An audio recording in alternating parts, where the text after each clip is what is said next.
जय जगत गुरु जय भारत। परमपिता परमात्मा, सारी सृष्टि के रचनहार, कुल मालिक, असंख्य ब्रह्मांडों के स्वामी, जगत गुरु, तीनों लोकों में प्रवेश करके सबका भरण पोषण करने वाले राजाधिराज, आत्माधार, नाथों के नाथ, देवों के देव महादेव, सर्वेश्वर महेश्वर, मृत्युंजय, अजरो अमर, आदि अनादि, सनातनी प्रभु, जगत पिता जगदीश्वर, श्री श्री 1008 की उपाधि के वास्तविक अधिकारी, अकाल मूरत सौद स्वरूपी राम वासुदेव, सर्वगतम ब्रह्म, परम पूज्य, प्रथम पूज्य, परम संत, परम पुरुष, परम धनी, परम दयालु, सत्य कबीर, हक्का कबीर, अल्लाहु कबीर, अल्लाहु अकबर, बाखबर, अल्लाह ताला, जगत के तारणहार, जगत के मुक्तिदाता, जगत के जगन्नाथ, हारे के सहारे, हिंदुओं के राम, मुसलमानों के अल्लाह, सिखों के वाहिगुरु, ईसाइयों के मसीह, दया के सागर दया निधि, करुणा के सागर करुणा निधि, स्वयंभू परिभू, संकट मोचन, कष्ट हरण, मंगल करण, दुख भंजन, अविगत कबीर, निर्विकार निर्विषम परमात्मा, अलय अलेख सतगुरु, आदि अनादि सतगुरु, असली मर्यादा पुरुषोत्तम, असली राम, असली कृष्ण, असली घनश्याम, असली मुरारी, राजाओं के राजा, महाराजाओं के महाराजा, शहंशाहों के शहंशाह, सम्राटों के सम्राट, भगवानों के भगवान, अल्लाहों के अल्लाह, प्रभुओं के प्रभु, मसीहाओं के मसीह, सच्चे वाहिगुरु, बाबाओं के बाबा, पीरों के पीर, सर्वगुण संपन्न, अनंत कोटि कलाओं के स्वामी, अनंत कोटि ब्रह्मांडों के नायक, योगियों में महायोगी, ध्यानियों में महाध्यानी, सिद्धों में परम सिद्ध, ज्ञानियों में ब्रह्म ज्ञानी, तत्व ज्ञानी, महाज्ञानी, परम ज्ञानी, युवा कबीर, समरथ कबीर, असमवात, अमित ओझा, सच्चे रहनुमा, करीम अल्लाह, सुभान अल्लाह, दुनिया के अंतिम पैगंबर, 8 सितंबर 1951 से गांव धनाना, जिला सोनीपत, हरियाणा, भारतवर्ष की पावन भूमि पे प्रकट रियल कल की गॉड, संत श्रोमणी सतगुरु रामपाल जी परमेश्वर जी के चरण कमल में देश विदेश से साध संगति से जुड़े हुए सभी भाई बहनों का अनंत कोटि दंडवत प्रणाम। सत्साई भाई और बहनों, शंका समाधान के एपिसोड नंबर 12 में आप सभी का स्वागत है। तो चलिए शुरू करते हैं शंका समाधान। शंका: उपदेश प्राप्त करने के बाद बड़े बुजुर्गों के पैर छूकर आशीर्वाद लेना, आशीर्वाद देना, या किसी भी व्यक्ति को good morning, good afternoon, good night, happy birthday, happy new year, goodbye आदि बोल सकते हैं या नहीं? पूज्य गुरुदेव भगवान ने बताया कि मन कर धीर, बांध ले रे बोरे, छोड़ दे न पछलियों की रीत, सतगुरु तारेंगे। अर्थात आज से पहले हमारे पूर्वज आध्यात्मिक ज्ञानहीनता के चलते जिन व्यर्थ की परंपराओं व रीति रिवाजों में अपना धन, समय और श्वास बर्बाद कर रहे थे, अब सतगुरु से तत्व ज्ञान प्राप्त होने के बाद उपदेशी भगत ने उन समस्त परंपरागत परंपराओं को छोड़ देना है। शास्त्र अनुकूल भक्ति मार्ग से अनजान व्यक्ति के लिए good morning, good afternoon, good evening, happy birthday आदि अन्य तरह की बधाइयां देना एक सामान्य बात है, लेकिन तत्व ज्ञान कहता है कि ऐसा बोलने से भी हमारी भक्ति धीरे धीरे माइनस होना शुरू हो जाती है। सामने वाले व्यक्ति को गुड मॉर्निंग कहने का अर्थ होता है आपकी सुबह अच्छी हो, आपको किसी भी दुख या तकलीफ का सामना ना करना पड़े। यह शब्द कहते ही आपकी भक्ति कमाई अर्थात आपके पुण्य खत्म होने शुरू हो जाते हैं। मान लीजिए सामने वाले व्यक्ति के पास पुण्य शेष नहीं है और किसी पाप कर्म के चलते उस व्यक्ति का उस दिन एक्सीडेंट होना है, लेकिन आपने सुबह सुबह ही गुड मॉर्निंग कहकर उसके लिए अच्छी सुबह की कामना कर दी, अर्थात आपने गुड मॉर्निंग कहकर अपने कुछ पुण्य उस व्यक्ति को संकल्प कर दिए।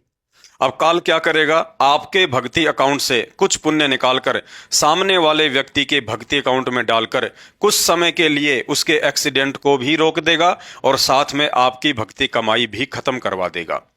लेकिन जब तक आपके पुण्य का सामने वाले पर प्रभाव रहेगा तब तक हो सकता है उसका बचाव हो जाए, लेकिन कुछ समय या कुछ दिन बाद जैसे ही आपके द्वारा गुड मॉर्निंग बोलकर संकल्प किए गए पुण्य खत्म होंगे, फिर से उस व्यक्ति के साथ वही दुर्घटना घटेगी। अर्थात उस व्यक्ति के साथ तो उसके पाप कर्म के चलते वो घटना घटनी ही थी, पहले नहीं तो फिर कभी, लेकिन आपके मुख से काल ने गुड मॉर्निंग शब्द बुलवाकर आपके कुछ पुण्य जरूर नष्ट करवा डाले। ठीक इसी तरह गुड आफ्टरनून, गुड नाइट या हैप्पी बर्थडे आदि को समझें। एक उदाहरण देकर गुरुदेव भगवान ने बताया, जब राजा जनक को पार्षद विष्णु लोक लेकर जा रहे थे तो काल ने उनकी भक्ति कमाई को नष्ट करवाने के लिए उनके विमान को एक नरक के ऊपर से उड़ाया, जहां 12 करोड़ जीव आत्माएं चिल्ला चिल्लाकर अपने कर्म का दंड भोग रही थी। राजा जनक ने पार्षदों से पूछा कि यह चिल्लाट किस बात की है। तो उन्होंने बताया कि राजन, यह नरक है और यहाँ 12 करोड़ आत्माएं अपना कर्म भोग रही हैं। राजा जनक ने कहा, इन्हें नरक से बाहर निकाल दो।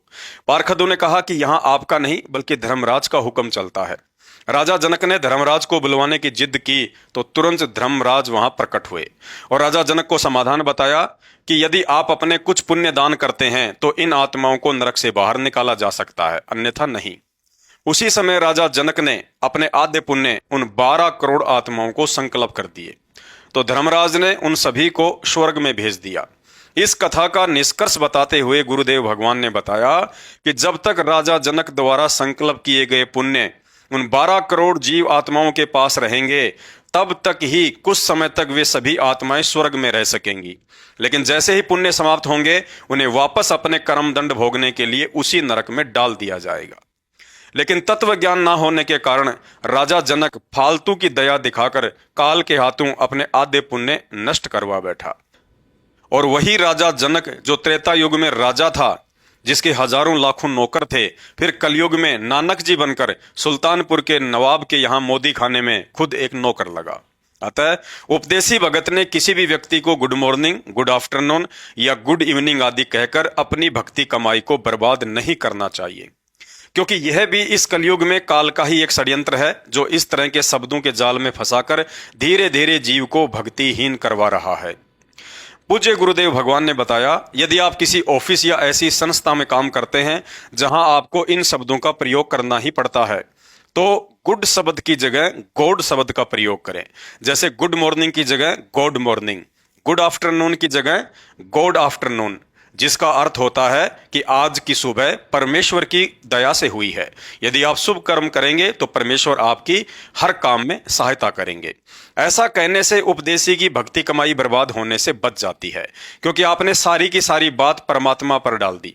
आदरणीय गरीबदास जी महाराज अपनी वाणी में कहते हैं, राम करे सो होत है, अपने सिर ना ले, अपने सिर जो लेवेंगे वहां मुकदर पड़ेंगे। अतः गुरुदेव के तत्व ज्ञान को आधार बनाकर अपनी भक्ति कमाई को नष्ट होने से बचाना है। ठीक इसी तरह भगत ने किसी भी व्यक्ति को आशीर्वाद या बद्दुआ नहीं देना है, उससे भी हमारी भक्ति कमाई नष्ट होती है।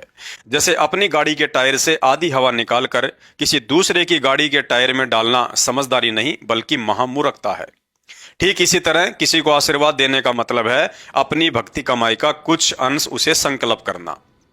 गुरुदेव भगवान ने बताया कि हमने सतलोक जाना है, उसके लिए हमारे पास जबरदस्त भक्ति कमाई का संग्रह होना जरूरी है, अन्यथा हम काल का ऋण नहीं उतार पाएंगे।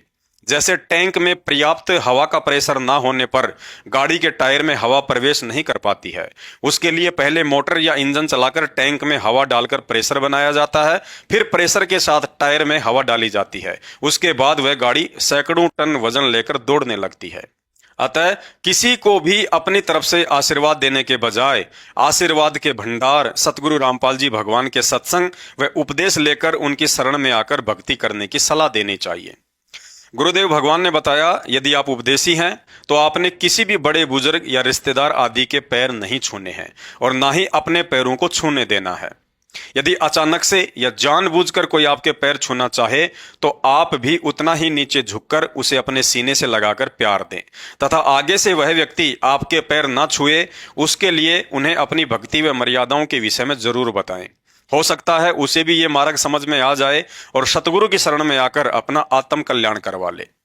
इसके अलावा किसी बीमारी या थकान की स्थिति में घर में बड़े बुजुर्गों या बच्चों के हाथ पैर या सिर आदि दबाकर सेवा करना आशीर्वाद देना या आशीर्वाद लेने में नहीं आता है। अतः ऐसी हालत में हाथ पैर दबाकर सेवा करने से मर्यादा खंडित नहीं होती है। इसके अलावा उपदेशी भगत को किसी की विदाई के समय टाटा बाय बाय या सी यू की जगह हाथ जोड़कर सतसाहिब या जय बंदी छोड़ की बोलकर ही विदा करना है। तो शंका समाधान में आज केवल इतना ही। शंका समाधान के और अधिक वीडियो देखने के लिए हमारे Facebook page Pawan Das is live मानव धर्मी पवन दास को फॉलो करें। वीडियो अच्छा लगे तो शेयर करें। बंदी छोड़ सतगुरु रामपाल जी परमेश्वर जी की जय हो।